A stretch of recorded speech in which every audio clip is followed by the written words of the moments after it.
So doing the trial in older people for longer is what allowed you to see that the seed oils seem to be able to cause cancer.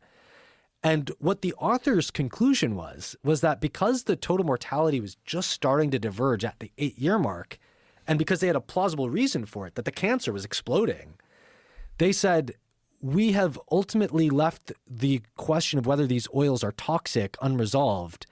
And the one thing that we need is, instead of the previous goal of the trials being 5 years long, that the trials be done well in excess of 8 years. Okay, so scientists think that they're just like looking at the old literature and they're saying, oh, what was the gap in the knowledge that we need to solve next?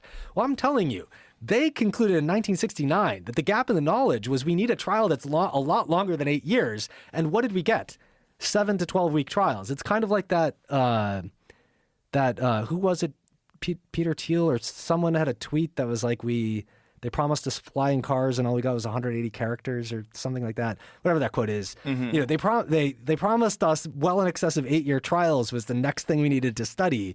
And 50, 60 years go by and all we've got is these 7-week trials and 12-week trials.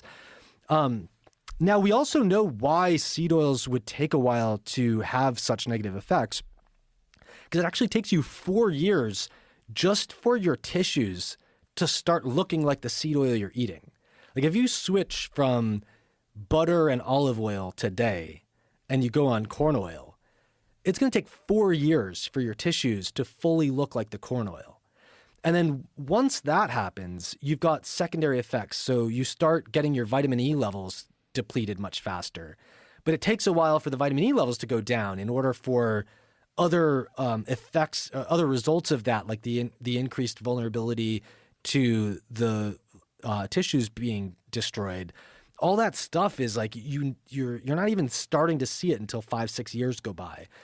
And so I think that's the big reason that there's so much controversy, is that for whatever reason, there's some people who just don't want to look at the older trials that were very long, and they're spending all their time looking at these very short-term trials. And, is there a motivation behind that, or is it just laziness? I'm not sure.